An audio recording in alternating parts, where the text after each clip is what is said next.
Hello મિત્રો, આજના વિડીયોમાં દરેકનું સ્વાગત છે.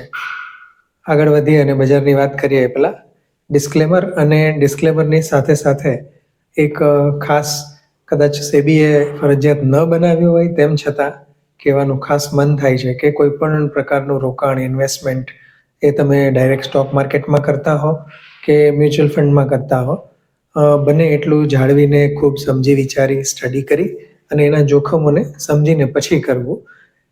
જો કે હવે હમણાં છેલ્લા વિડીયોમાં વાત કરીએ એ પ્રમાણે સ્ટોક માર્કેટ ઘણું સેફ થઈ ગયું છે કે નિયમોની દ્રષ્ટિથી કે પણ તેમ છતાંય ભાવની વધઘટમાં જે તમારો લોસ છે એની તો શક્યતા પૂરેપૂરી હોય છે. ભલે કંપનીઓ હવે વધારે આડાવડું કરવાનું ને બધું પ્રમાણમાં ટ્રાન્સપરન્સી આવતી જાય છે એટલે, પણ તેમ છતાંય ઇન્વેસ્ટમેન્ટ અને ખાસ કરીને જ્યારે તમે રોકાણ કરો છો ત્યારે તમારા પૈસા રોકાય છે અને સમય અને મગજ આ બધું ખરાબ થતું હોય છે. એટલે પ્રમાણમાં યોગ્ય વળતર મળે એ રીતે ખાસ કરીને રોકાણ કરો એવી એક ખાસ તાકીદ કરું છું. અને વાત બજારથી શરૂઆત કરીએ તો આખા અઠવાડિયામાં પોઝિટિવ નેગેટિવની વચ્ચે રહ્યું અને બને એટલું નેગેટિવ રહ્યા પછી છેલ્લે દિવસે પ્રમાણમાં સારો એવો પોઝિટિવ મૂવ આવી અને બજાર બંધ થયું છે. અને આમ કહેવાય ને કે 26,000ની વધારે નજીક જવાનો બજારે પ્રયત્ન કર્યો છે. સ્ટ્રોંગનેસ દેખાય છે. કારણોમાં ખાસ એવા કોઈ મોટા કારણો નથી.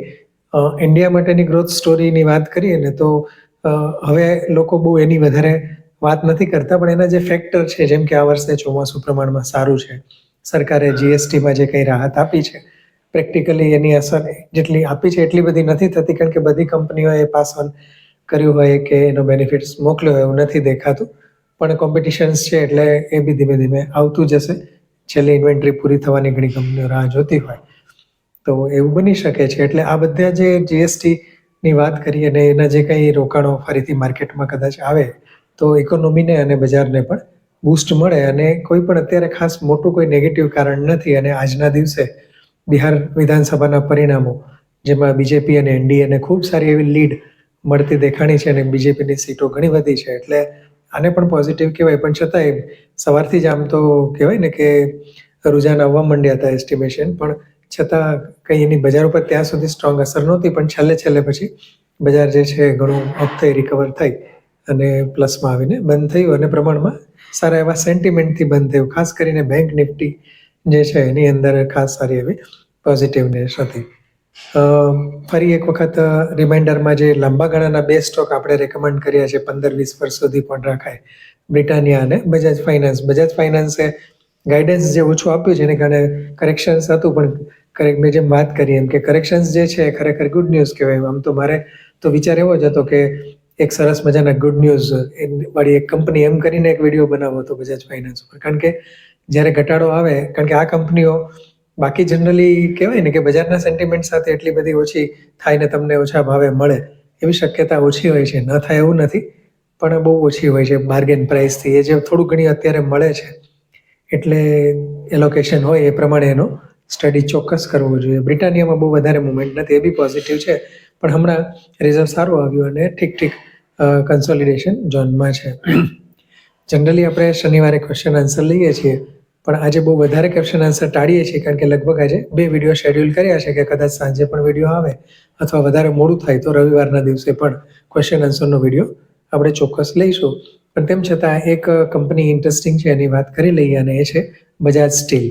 આ બજાજ સ્ટીલની આપણે વાત ઘણા સમય પહેલાં ઇન્ટર આર્ક બિલ્ડિંગ કંપની કે જેનો નવો આઈપીઓ આવ્યો હતો અને પ્રી ફેબ્રિકેટેડ સ્ટ્રક્ચર પહેલેથી ફેબ્રિકેશન કરી અને આખું બિલ્ડિંગો ઊભી કરે, વેરહાઉસ ઊભું કરે, કારખાના ઊભા કરે, કોમર્શિયલ ઓફિસીસ ઊભું કરે, એવી કંપનીઓ જે કહેવાય એનો આઈપીઓ આવીને લિસ્ટિંગ થયું હતું. ત્યારે આપણે ઇન્ટર આર્ક બિલ્ડિંગ, પેનાર ઇન્ડસ્ટ્રીઝ અને બજાજ સ્ટીલ આ ત્રણેયની ચર્ચા કરી હતી. અને ત્રણેય કંપનીઓ સારું કરે છે, બધાની અલગ અલગ ખાસિયત છે. બજાજ સ્ટીલ વર્ષો જૂની સ્ટ્રોંગ કંપની છે, ફાઇનાન્શિયલ પ્રમાણમાં સ્ટ્રોંગ છે અને પરિણામો પણ સારા બતાવે છે. પેનાર ઇન્ડસ્ટ્રીઝ પણ છેલ્લા કેટલાક સમયથી ટર્નઅરાઉન્ડ અને સારો એવો દેખાવ કરી રહી છે અને ઇન્ટર આર્ક બિલ્ડિંગમાં ગ્રોથ સારો છે. જોકે હજી બીજી પણ 1-2 કંપનીઓ હમણાં જ લિસ્ટિંગવાળી આવી છે અને ઠીક એવું કામકાજ કરી રહી છે. પણ ખાસ કાંઈ ઇન્ટરેસ્ટિંગ વસ્તુઓ નથી બજાજ સ્ટીલમાં. જે આપણે વિડીયોમાં વાત કરી હતી એ જ પ્રમાણેના ફંડામેન્ટલ્સ કે બાકી બધું જળવાઈ રહ્યું છે. છેલ્લે જે આપણે એક રેર અર્થની 2 કંપનીઓની વાત કરી હતી, એક મોઇલ અને સાંદુર મેંગેનીઝ, તો બંનેમાં ખૂબ સારો ઉછાળો આવ્યો છે. અને મોઇલમાં તો ઘણું એપ્રિશિએશન્સ આવ્યું છે. એ સિવાયની પણ એક કંપની જેની ચર્ચા કરી હતી આપણે, અપાર ઇન્ડસ્ટ્રીઝ. તો અપાર ઇન્ડસ્ટ્રીઝ ફરીથી 9,000 સુધીના પ્રાઇઝે પહોંચી ગઈ છે. અને ખાસ એક વખત મેં વાત કરી હતી મારા એક અંગત મિત્ર કે જે અપાર ઘટે ત્યારે ભેગા કરે છે અને ઉપરનું લેવલ આવે ત્યારે હોલ્ડિંગ જે છે એમાં થોડું થોડું સાઇઝિંગ કરે છે. એ રીતનું શાંતિથી એમ કહેવાય ને કે પૈસા વગર ટેન્શને કમાય છે. એનું કારણ એ છે કે કદાચ એ માની લો કે લીધેલા ભાવથી ઘટી ગયો તો જૂના ભાવનું હોલ્ડિંગ હોય એટલે એવરેજ થોડી ઓછી થઈ ગઈ હોય, કદાચ એવરેજ ઓછી ના થાય તો પણ એ કંપનીના ફંડામેન્ટલ્સ તો એ રીતના છે કે એમાં ઘટાડો થાય ત્યારે કોઈ ખાસ પ્રકારની ચિંતા ન થાય, એ રીતની એ કંપનીમાં અપડેટ છે. અને બીજી એક ટૂંકમાં વાત કરી લઈએ, એક નવો આઈપીઓ જે આવે છે કેપિલરીઝ ઇન્ફોટેક કરીને છે, એની થોડી ટૂંકમાં વાત કરી લઈએ. કારણ કે હવેના આઈપીઓ જે છે એમાં બહુ ધ્યાન રાખીને ચાલવા જેવું છે અને લિસ્ટિંગ ગેઇન વધારે સારો મેળવવો થોડું અઘરું થઈ રહ્યું છે, ત્યારે થોડું કોશિયસથી આગળ વધવું જોઈએ. ખરેખર આ એક સોફ્ટવેર એઝ એ સર્વિસ અને સોફ્ટવેરની પ્રોડક્ટ બનાવતી કંપની છે, સોફ્ટવેર બેઝની, અને ઘણા બધા કન્ટ્રીમાં ફેલાયેલી છે. ખાસ કરીને કંપની જે છે ને લોયલ્ટી રિલેટેડ પ્રોગ્રામ્સને એમાં એ કંપનીની સર્વિસીસની માસ્ટરી છે અને આખી દુનિયામાં બહુ સારી એવી કંપનીઓમાં એનું નામ આવે છે. કેપિલરીઝ એટલે આમ ખરેખર આપણા હૃદયમાં કે જે વેઇન્સ ને આર્ટરીઝ ને જતી હોય ને એના છેડા જે ભેગા થતા હોય એને કેપિલરીઝ કહેવાય. પણ અહીંયા આ કંપનીએ ઇન્ટરેસ્ટિંગ નામ રાખ્યું છે.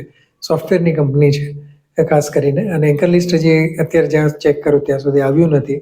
આઈપીઓનું આપણે ગ્રે માર્કેટથી એની પેરામીટર જોતા હોઈએ તો ખાસ હજી ગ્રે માર્કેટમાં પણ કોઈ કામ થતું દેખાતું નથી. પણ થોડા ઇન્ટરેસ્ટિંગ આઈપીઓ છે, કદાચ 1-2 દિવસમાં એન્કર લિસ્ટ આવે અને જો ગ્રે માર્કેટ પ્રીમિયમ 10-12% આજુબાજુ જોવા મળે તો ચોક્કસપણે એના બિઝનેસ પ્રમાણે વિચારી શકાય. કારણ કે આઈટી સેક્ટરની કંપની અને એમાં પ્રોડક્ટ વાળી કંપની ઘણા સમય પછી આવી છે. ફાઇનાન્શિયલ્સ જોઈએ તો રેવન્યુ ગ્રોથ ખૂબ સારો છે, પણ થોડું ઘણું ધ્યાનમાં રાખવા જેવું કે પ્રોફિટ ગ્રોથ સતત ઘટતો રહ્યો છે. જ્યારે રેવન્યુ ઓછી હતી ત્યારે પ્રોફિટ સારો આવ્યો છે, પછીના વર્ષે રેવન્યુ વધી પણ પ્રોફિટ ઘટ્યો, એના પછીના વર્ષે પણ રેવન્યુમાં ઘટાડો થયો છે.